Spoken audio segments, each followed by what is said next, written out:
Bueno, me digan si no se escucha porque me dijeron con ese micrófono a veces no pasa y no funciona y me dieron un micrófono de reserva que ya desapareció.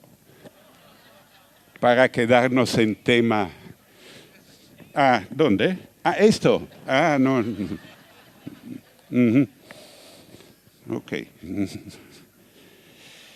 Gracias.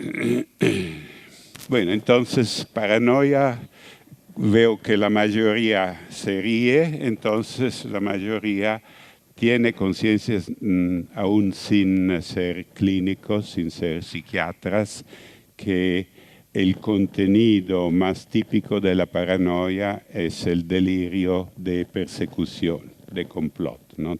Todo está en contra de mí. Y otra característica es la falta del sentido de humor. Entonces el hecho que la mayoría se ríe es un buen indicador de ausencia de paranoia, ¿no? El típico del paranoico es que si, por ejemplo, un conferencista está diciendo algo, lo percibe como referencia personal, ¿no? Como una alusión. Me está amenazando, dice este contenido algo de positivo, pero en realidad hay un complot. ¿Y por qué? ¿Cómo se puede ofrecer la prueba que hay un complot? Eso es siempre el término de discusión con los paranoicos. Se sabe que es un complot, pero ¿por qué no hay pruebas? Porque es un complot secreto. Y entonces el hecho que para el pensamiento, decimos normal, sería una prueba que no hay gran riesgo, no hay un complot porque no hay prueba, se vuelve en prueba, ¿no? Porque no solo es un complot, pero es un complot muy, muy secreto. Esa fue la política, por ejemplo. No hay mucha gente que tiene mi edad aquí, pero la típica política de McCarthy en los años 50 en Estados Unidos, ¿no? El complot se hace más grande y todos los políticos también le pedían pruebas. ¿Cómo se hace más grande? Como consecuencia no hay pruebas porque todos están involucrados, ¿no? Y guardan el secreto. Bueno, tengo que iniciar y agradezco verdaderamente a toda la organización y personalmente a Chantal Signorio esta invitación que me ofrece una ocasión para subrayar algo de que me estoy ocupando en esta tercera edad, es decir, de ver si se puede en este siglo XXI volver con el psicoanálisis a la ampliedad, dice, de temas que fue típica en el siglo XX. Yo pertenezco a la generación del 68, de los años 70, y para simplemente presentarme y decir algo personal, y precisamente en 68 me fue de Italia a Zuriche para la formación como analista junguiano. ¿Se escucha siempre? Que se escucha es una cosa, que se entiende es otra. Ustedes están, eso no hay remedio, escuchando una conferencia no en español, sino en espaguetiñol. Espero que se escuche. De todos modos, en aquellos años, particularmente en los años 70, decimos, se exageraba muchísimo en el sentido de emplear el psicoanálisis como revisión de la sociedad, ¿no? Había utopias había el llamado freudo-marxismo, que eran a veces bastante omnipotente para crear el hombre nuevo. Y yo, bueno, traté ese tema en otros libros y me parece que el tema del hombre nuevo, desafortunadamente, casi siempre logró solo el primer paso, es decir, la destrucción de algunos hombres viejos, ¿no? Se matan, etc. Y no se, es decir, se logró con actitudes paranoicas, ¿no? Excesivamente agresivas. Pero ahora se exagera en la otra dirección, es decir, el psicanálisis regresionó o regresó, hubo una regresión casi a los orígenes, es decir, se vuelve otra vez terapia totalmente individual, clínica individual. Lo que es claro importante es su origen, pero es limitado. El psicoanálisis fue uno de los grandes factores de renovación cultural en el siglo XX y ahora hay una tendencia, como en muchas cosas, a la privatización, ¿no? Tenemos la tendencia, y también el pensamiento psicoanalítico se ha reprivatizado y no se ocupa, y también especializado, como en muchísimas cosas, todo se especializa, ¿no? La falta de visión humanística, de dimensión de las generales de las ciencias humanas, de la revisión de la condición humana, sin la omnipotencia de crear el hombre nuevo. Entonces, lo que trato de hacer aquí, como en otros, decimos en otras pesquisas, y me parece importante para el psicanálisis, típicamente para el psicanálisis junguiano, que es lo que introdujo la dimensión colectiva en la psique, ¿no? La concepción, por ejemplo, de inconsciente colectivo, cultural, la relación con las pesquisas antropológicas, entonces, ¿no?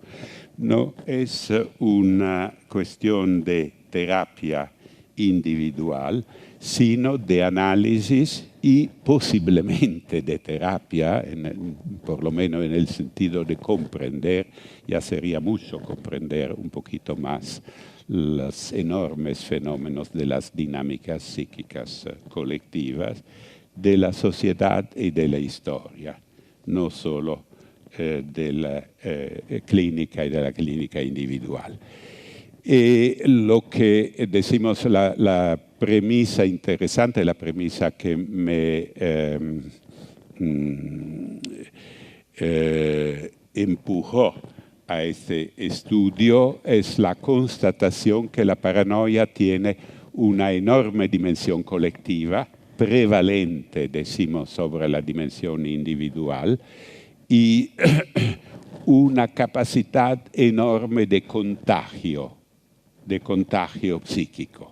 Contagio, decimos, grupal, en una situación emocionada, ¿no? Pero que se puede producir bastante rápidamente, desafortunadamente, y de manera inconsciente e irracional.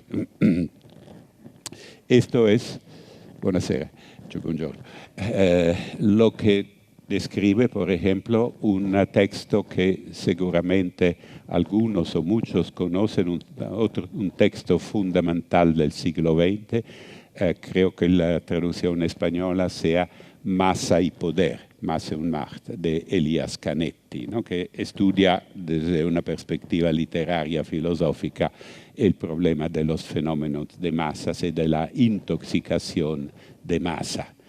Por ejemplo, he tomado de él la idea del primer muerto, que es fascinante, ¿no? Cuando hay un primer muerto, hay como una infección en el inconsciente colectivo y casi una necesidad de venganza, como se dice, sí, vendetta, sí.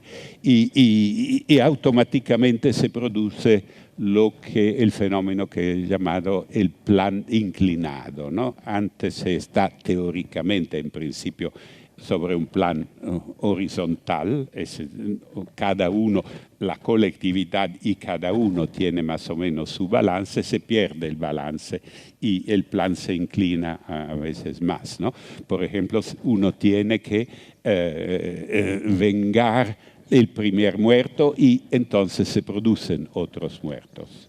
Tenemos ahora el centenario de la Primera Guerra Mundial, que de alguna manera fue un ejemplo espantoso colectivo, como prácticamente muchos historiadores correctamente ven una continuidad, como el primer tiempo, Primera Guerra Mundial, la segunda, el segundo tiempo, y algunos incluso la llamada Guerra Fría como continuación, ¿no?, de rivalidades radicales. En todas estas, de alguna manera, el inconsciente colectivo se quedó enfermo de paranoia. ¿No? Y en la situación, decimos, de enfermedad que se vuelve normal,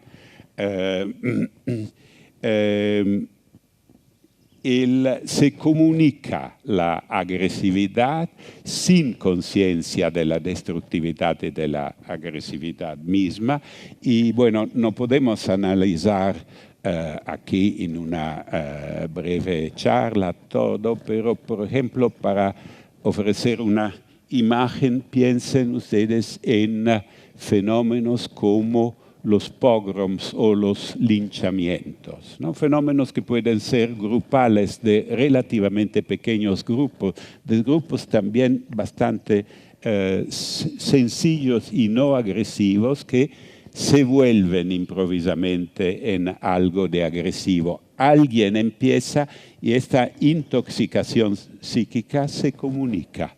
No sabemos por qué, pero sabemos y seguramente las neurociencias pueden verificarlo más y más, ¿no? Después de la charla del profesor Ginás tengo que hacer atención, porque sabemos que ahora se puede verificar más y más, ¿no? Y es muy interesante comunicarse con los neurocientíficos, ¿no? Porque de todos modos hay mecanismos de excitación que corresponden de alguna manera a una regresión desde una perspectiva no neurocientífica, sino simplemente psicoanalítica, a una regresión a una psicología colectiva, no individual, y a una psicología animal, ¿no? Regresión en todo sentido. Ya como sabemos, como dicen todos los libros de psicología de masas, en la masa la inteligencia tiene la tendencia a nivelarse al nivel del más estúpido. Y entonces cuando hay, bueno, algunas centenas de personas aquí, ¿no?, se baja, y cuando hay millones se baja aún más, linchamiento y pogrom, ¿no?, que no son cosas, claro, pogrom tiene una especificidad en su origen histórico ligada al imperio zarista y al ataque a los guetos, pero bueno, cuando hizo la primera vez una presentación de este tema en español hacia al principio de este año en Argentina, me dijeron, me subrayaron en los diarios linchamientos en las calles de Buenos Aires y de Córdoba. Algunos, a causa de la criminalidad y de la impotencia de los medios de policía, en algunos casos la gente como se dice, comillas, se hacía justicia, ¿no?, o injusticia. Pero lo interesante es si imaginamos otra vez una situación de pogrom o linchamiento, in italiano si dice fermo immagine, ¿no?, de parar la serie de imágenes, ¿no?, y preguntar, y movilizar a todos artificialmente y preguntar a cada uno, ¿qué estás haciendo?, ¿no? Estoy pegando el malo. ¿Por qué? ¿Qué ha hecho? De alguna manera, la mayoría, eso es algo que se puede probar, no tendría respuesta, ¿no? Hay una regresión a una situación animal a una situación de la manada animal, ¿no? En la cual todos tienen la misma agresividad y siguen una ley del grupal. Es una defensa del grupo contra el mal. Eso entonces son fenómenos, decimos, de paranoia hard, paranoia extrema. He creado para mí, decimos, para desarrollar el tema, algunos conceptos, algunas distinciones necesarias me parecían como paranoia hard y paranoia soft, hablando de paranoia colectiva, ¿no? De clima.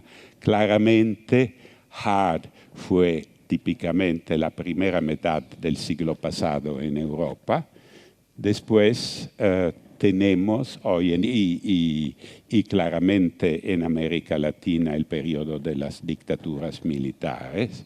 Ahora estamos, creo, sea en Europa, sea en las Américas, en una situación no de non paranoia, pero de paranoia más soft, decimos, ¿no? Mezclada con elementos de transparencia y de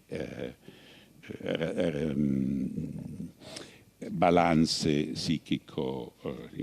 Entonces, lo que estamos discutiendo, lo que estoy tratando de manera muy sumaria de expresar, ¿todavía me escuchan?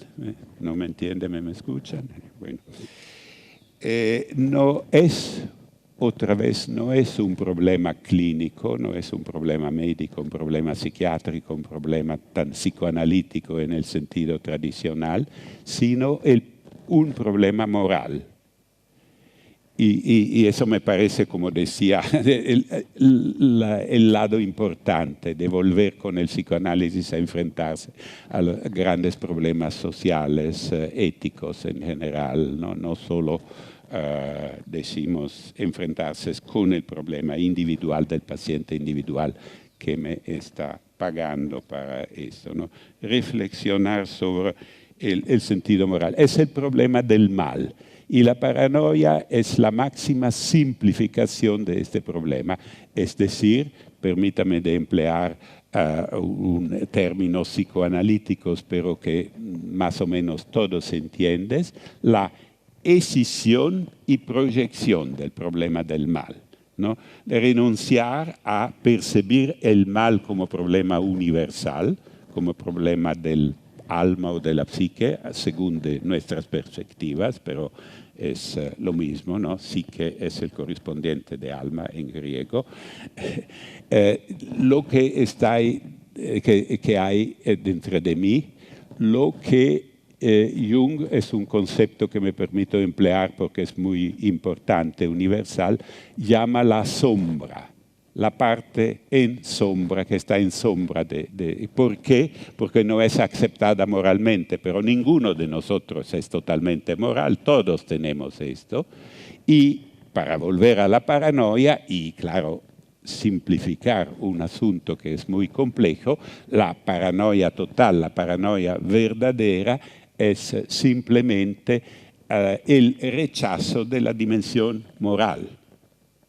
O al mismo tiempo, no, el rechazo de la dimensión psíquica, una incapacidad de mirar al interior, una incapacidad de verdadera autocrítica y entonces la necesidad de ver siempre algo malo al exterior. Y, por ejemplo, para expresar esto en una forma que seguramente todos ustedes entienden, hay ahora en mi país, en Italia, claro, como hay mucho desempleo, hay el problema de la inmigración que es totalmente nuevo, no es como Francia o Inglaterra que tenían colonias, incluso Alemania que no lo tenía, tiene trabajadores inmigrantes desde mucho tiempo. En Italia hemos pasado de una nación de emigrantes en las últimas décadas, en poco tiempo, a nación de inmigración. Y claro, cuando hay millones de desempleados y millones de inmigrados, se crea un conflicto, ¿no? Una sospecha, una actitud paranoica. Y, por ejemplo, precisamente, dicen las pesquisas políticas, precisamente lo que hace no muchos años votaban para los partidos de izquierda, ahora votan para partidos de extrema derecha porque tienen miedo. Antes tenían el miedo al capital, los trabajadores, ahora tienen aún más miedo, aún más un sentimiento de persecución, de enemistad radical a los inmigrantes, ¿no? Bueno, eso es un mecanismo político que seguramente ha sido analizado en todo el país, si se entiende, pero lo que es interesante es que algunas pesquisas decían en Italia recién la percepción del número de inmigrantes. No sé, por ejemplo, decimos en mi ciudad, a Milán, hay algunos, quizás 100.000 inmigrantes, y los polls, las pesquisas, nos dicen que mucha gente imagina que esos inmigrantes no son 100.000, sino 1.000.000. Hay siempre una sobreevaluación, una percepción de los que es muchas veces 5 veces o incluso 10 veces más. Esta percepción tiene a ver con la paranoia, decimos, o en sentido psiquiátrico, psicoanalítico como clasificación.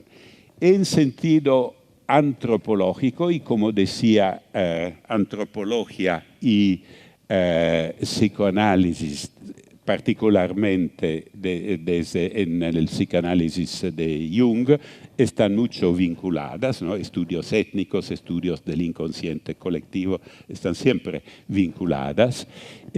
Seguramente todos nosotros entendimos qué significa cuando empleo la expresión en español el chivo expiatorio, ¿no? El chivo expiatorio se refiere a antiguos rituales estudiados en los estudios antropológicos y en los estudios psicoanalíticos, como en pequeñas comunidades muy premodernas, muy sencillas, ¿no?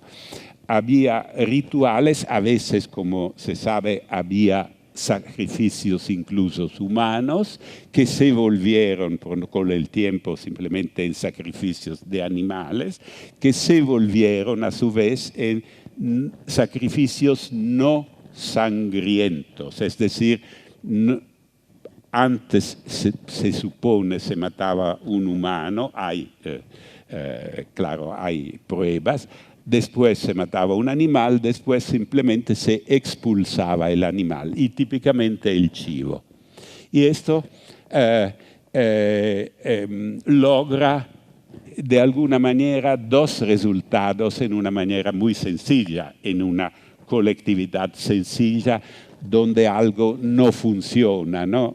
Relatan las tragedias griegas, por ejemplo, que se va a sacrificar la hija del rey supremo de Agamenón porque no hay vientos, ¿no? El cambio climático. Ahora lo pedimos a los científicos. En aquellos tiempos, cuando hay cambio climático, se mataba a alguien.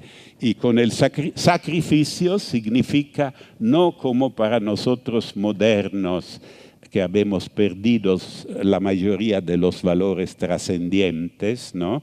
El sacrificio significa renuncia, destrucción, pérdida, como somos extremadamente materialistas. Sacrificio en origen significa lo que todavía dice la palabra, que es latina, sacrum facere, ¿no? Es decir, una elevación de valor, ¿no? No se sacrificaba rendiendo el objeto, la persona o el animal sacrificado como algo superior que salía a valores. Entonces, el chivo expiatorio es un sacrificio que decía logra dos resultados. Uno es la expulsión del mal, ¿no? No hay vientos, hay, como se dice, una producción agrícola mala, ¿no? O que hay una maledicción colectiva, ¿no? La principal tragedia griega que siempre se nombra empieza con una maledición colectiva que no se sabe qué es, se mata o se expulsa y se supera el mal expulsándolo, aniquilándolo, matándolo. El otro resultado, claro, es que se ofrece una ocasión de cohesión grupal. Al grupo que se está llenándose de sospecha, ¿no? ¿Quién es el malo que está portando el mal? Se reinforza como grupo colectivamente. Y eso es a la raíz, de alguna manera, del pogrom y del linchaje, ¿no? Una regresión de ese tipo. Bueno, pasamos a otra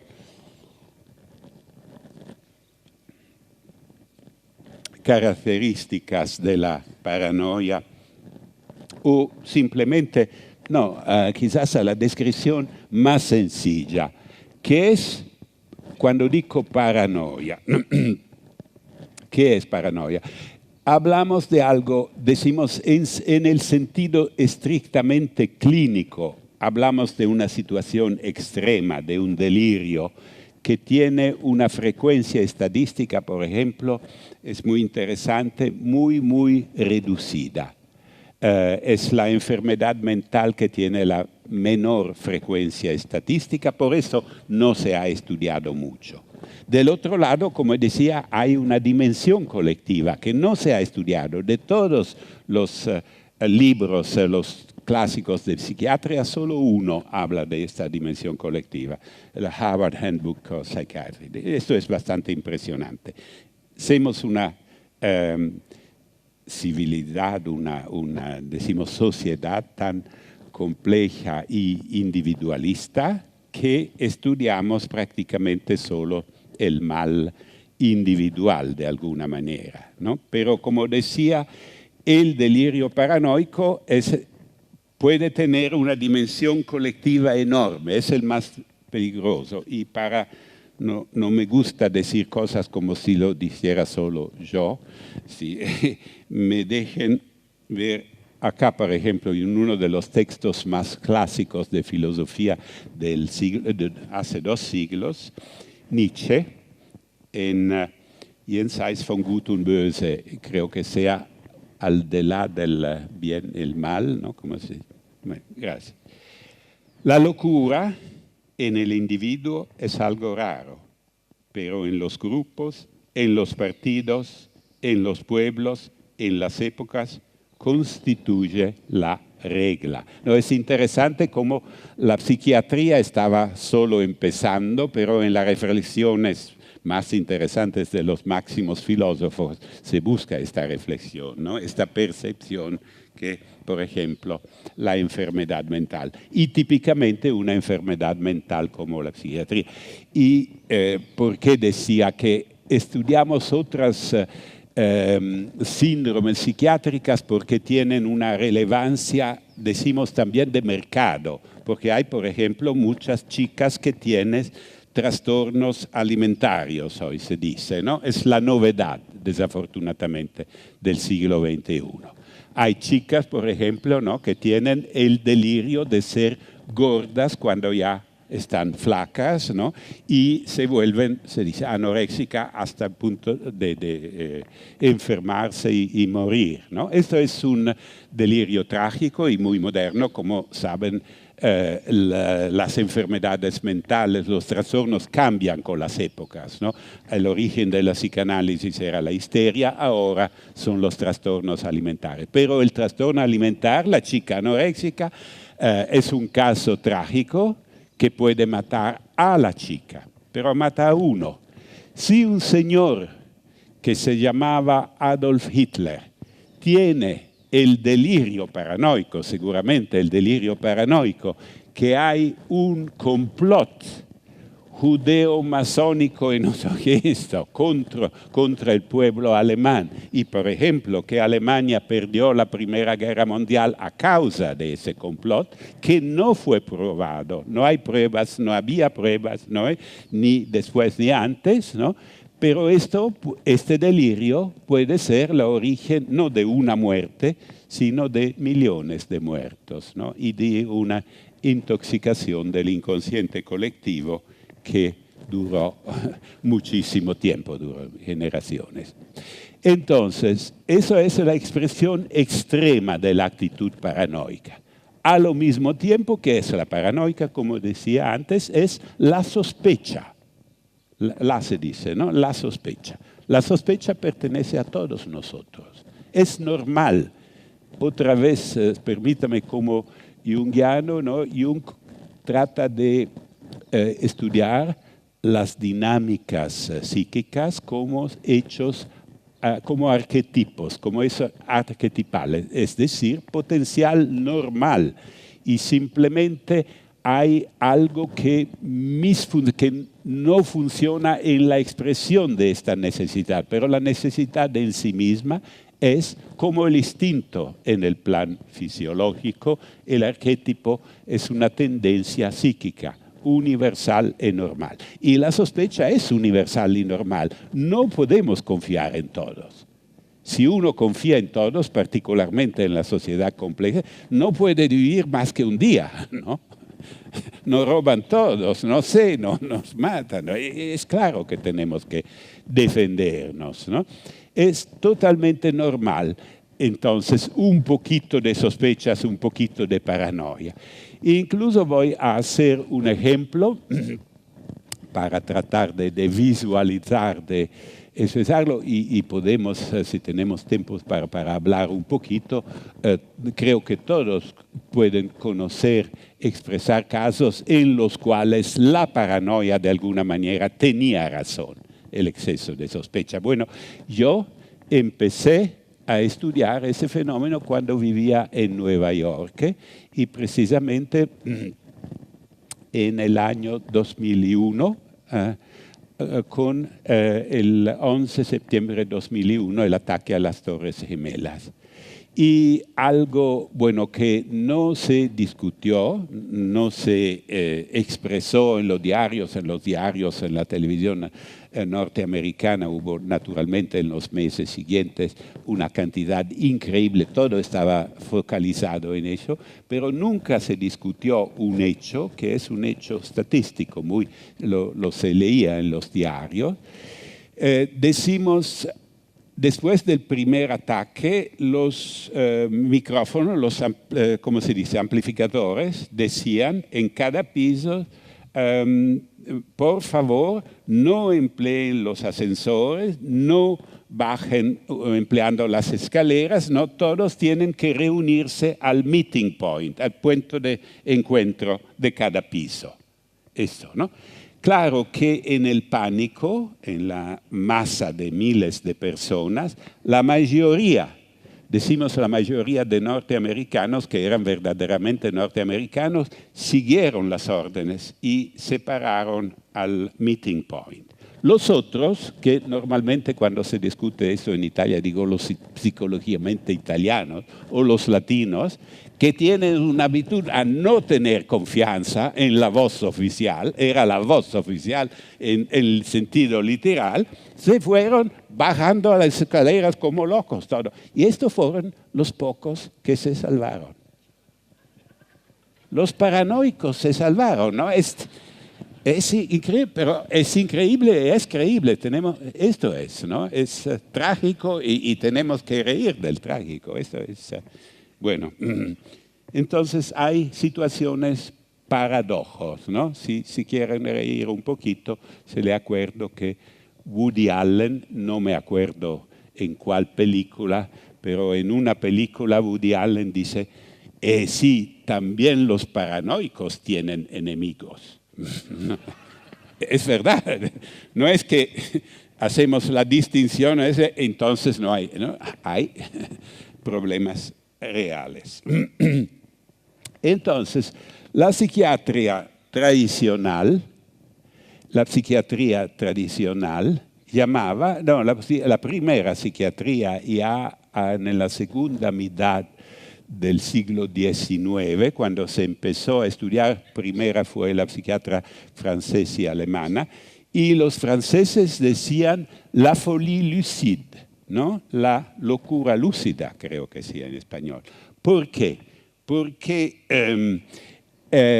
decimos la estructura de la paranoia radical, ¿no? del tipo que no entiende razón, que no es capaz de autocrítica, es así.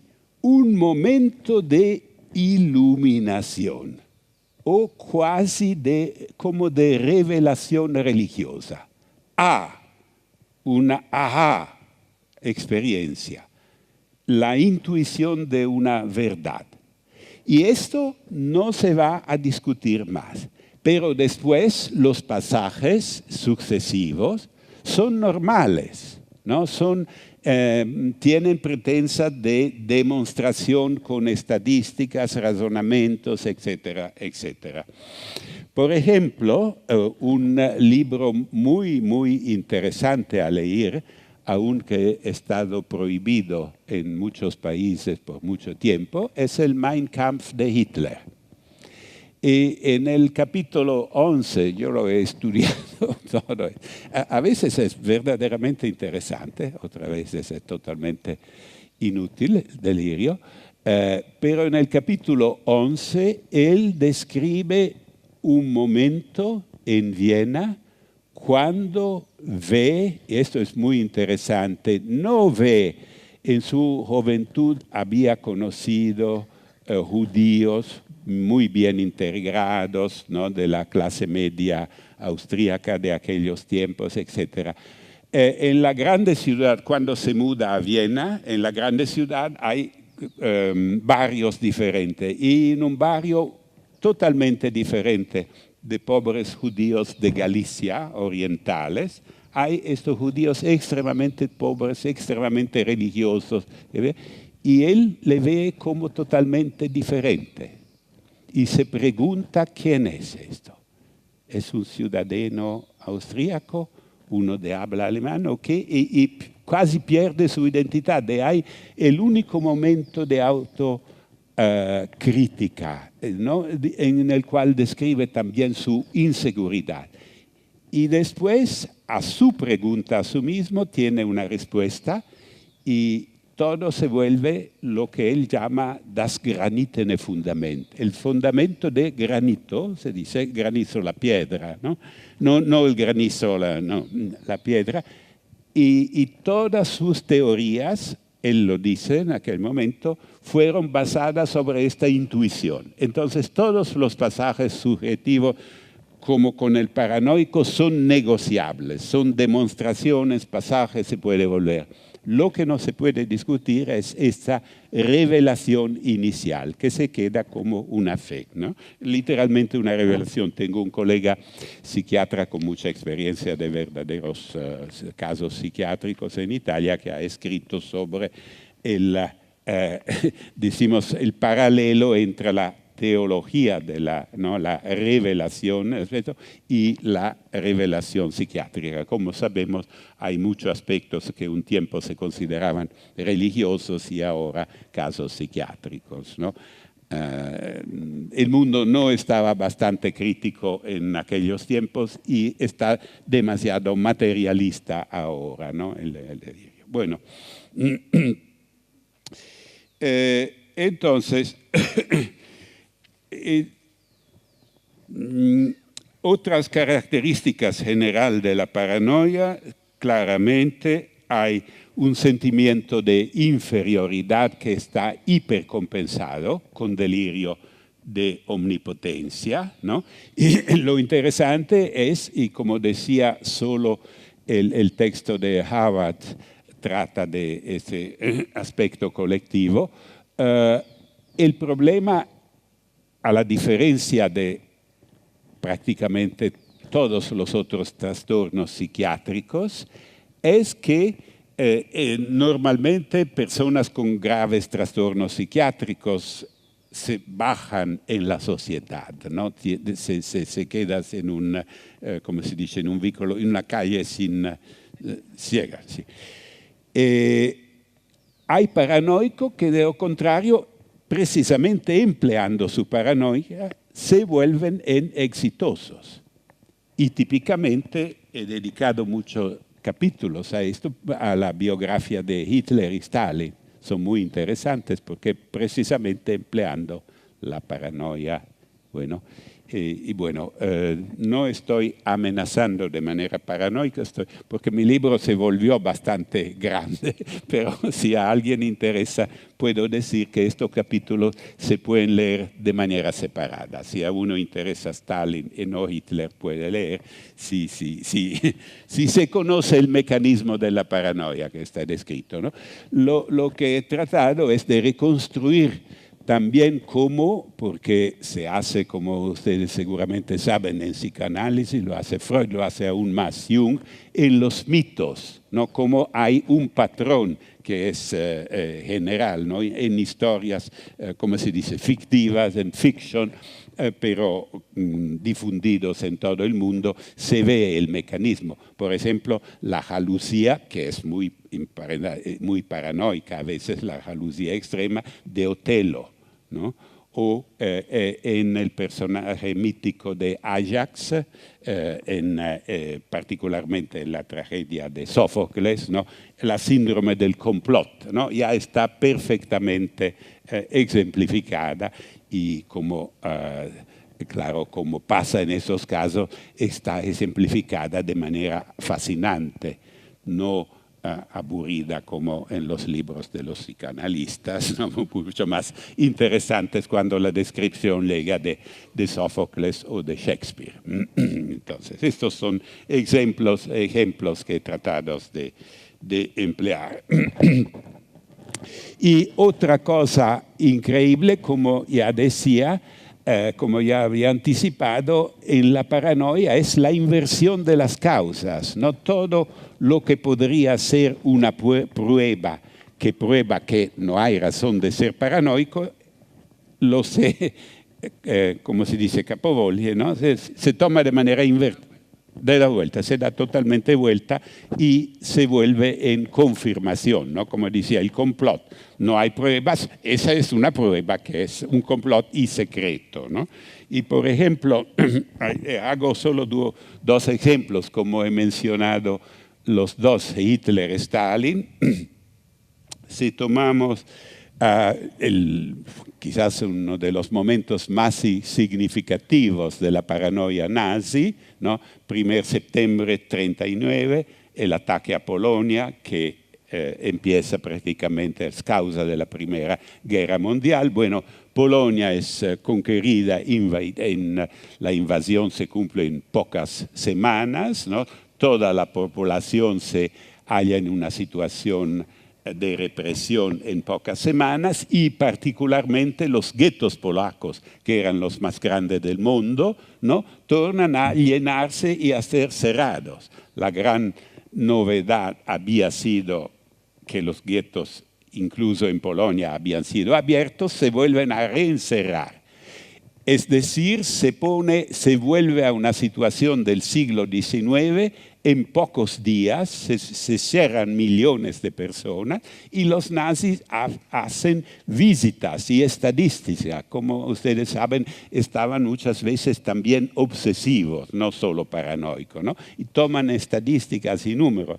Y los dos, Hitler y Goebbels, en esta visita, tienen que constatar, ¿no? Hay la constatación que en los guetos hay una situación terrible, particularmente en una situación higiénica terrible, y hay enfermedades, ¿no? Porque no hay medicinas, falta todo, y se multiplican muy rápidamente las enfermedades. Esto, que debería ser la prueba de cómo es violenta la represión nazi, bien tomada, ¿no? Está tomada por la propaganda nazi y lo increíble es que probablemente Goebbels y Hitler son convencidos que esta es una verdad. Esto se vuelve en confirmación no del exceso de su violencia, sino de los prejuicios contra los judíos. ¿Por qué? Porque los judíos son sucios, ¿no? Y si hay enfermedades y infecciones es porque no hay suciedad en los guetos, ¿no? Todo es una inversión total de las causas y todo es tomado. Y pasando a... Hay gritos. Paranoico. Sí, bueno, la situación es que a veces en la paranoia soft con el fútbol, ¿no? Hay situaciones muy parecidas, desafortunadas, soft, decimos. Decimos para ir a Stalin, ¿no? A Stalin en el 1937 hay el censo de la Unión Soviética, ¿no? Cada 5 años termina un plan quinquenal y en esa ocasión se hace un censo también, ¿no? Por una vez, Stalin, los paranoicos en general no se descubren mucho, ¿no? Tienen ideas que no expresan porque tienen desconfianza de alguna manera. Y Stalin en esto es aún más desconfiante que Hitler, pero bueno, las cosas materialmente tiene el control total de la sociedad y se lanza y anticipa, vamos a tener con el censo la tal producción y la tal población, ¿no? La fin del plan quinquenal es claro, las dos cosas, ¿no?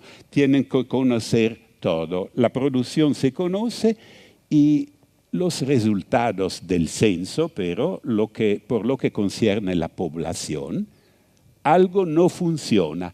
Cuando los profesores de las universidades de la Unión Soviética, los profesores de estadística traen, que forman la Comisión Estadística Nacional, suman todos los datos, falta casi un 10% de la población. ¿Y por qué falta? ¿Cuáles fueron las políticas de Stalin? ¿No?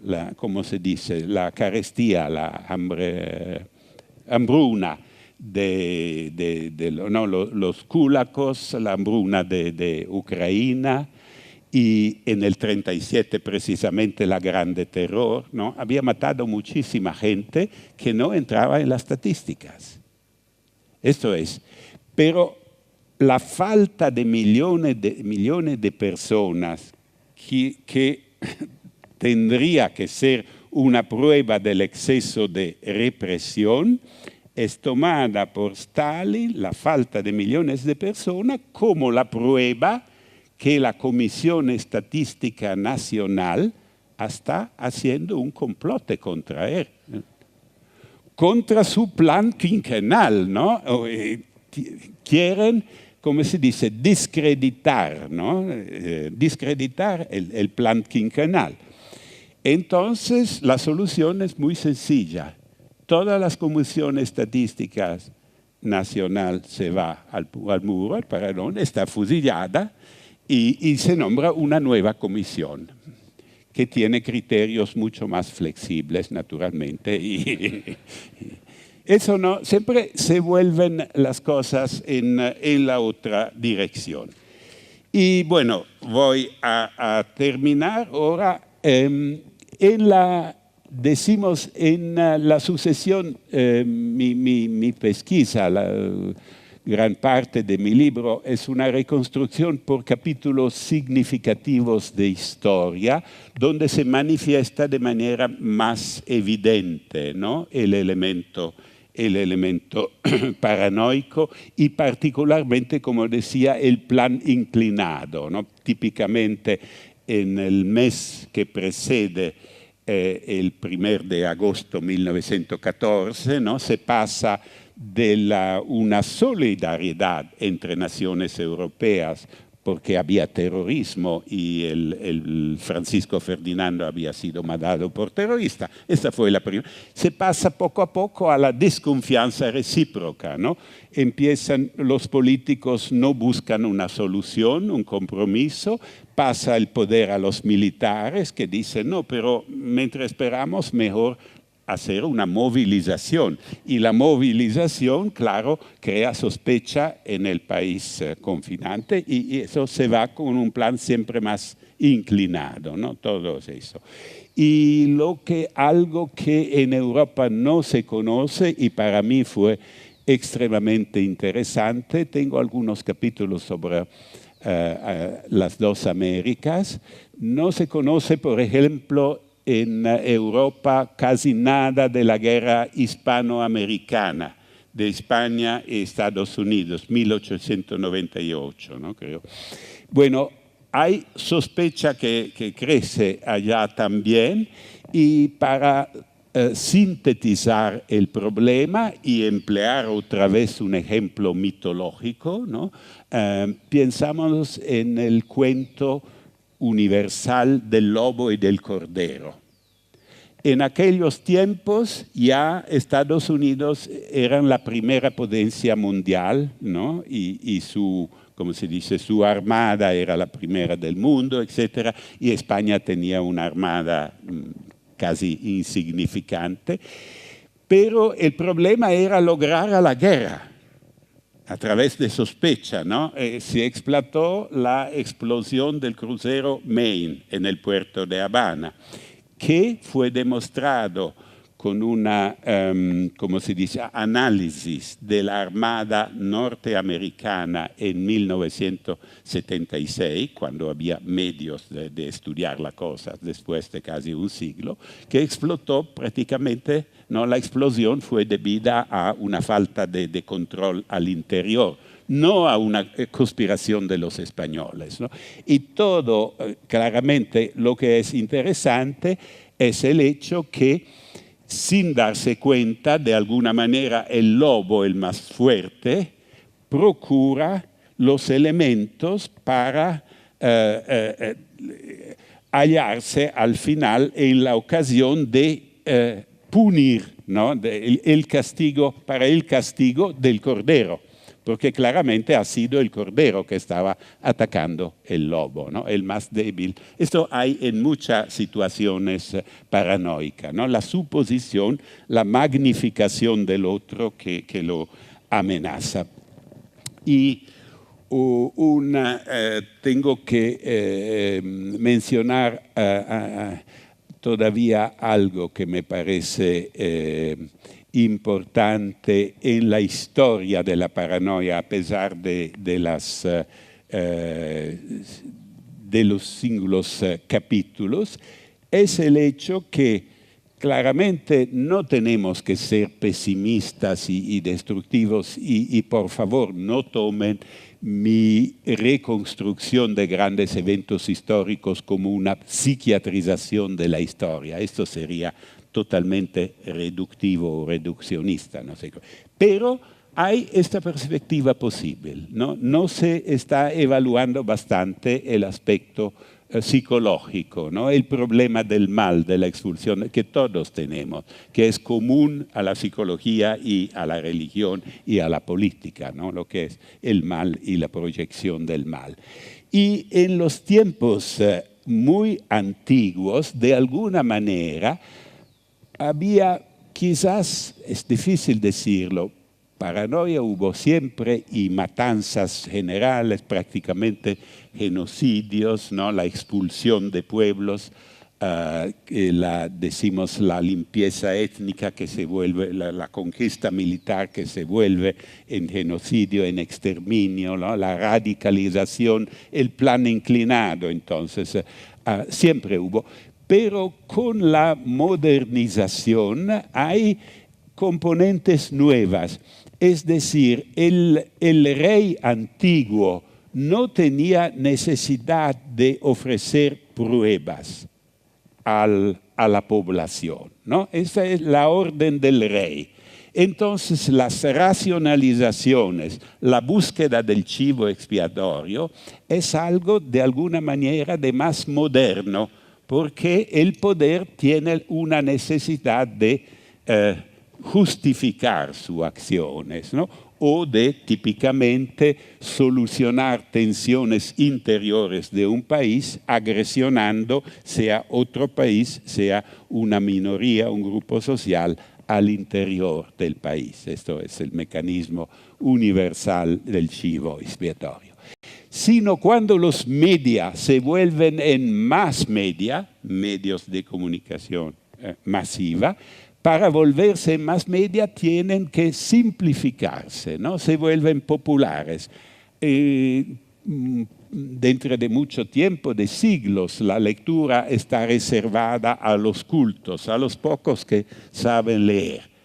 En el siglo XIX se empieza, en Europa y Norteamérica, antes de todos, con la instrucción universal. Esto significa todos pueden leer, esto significa la información, el gran nuevo mercado es el mercado de mass media. Y hay 3 estadios de mass media. El primer se llama la Yellow Press, la prensa amarilla de Inglaterra, de lengua inglesa, Inglaterra y Estados Unidos, el diario simplificado para el pueblo, que empieza a simplificar los mensajes. Y si ustedes lo conocen, o si quieren leerlo en el capítulo específico de mi libro, precisamente la guerra entre España y Estados Unidos empieza de esa manera. Fue llamada la primera guerra de los diarios, The Newspapers War, porque los diarios vendían más y más y más y impusieron prácticamente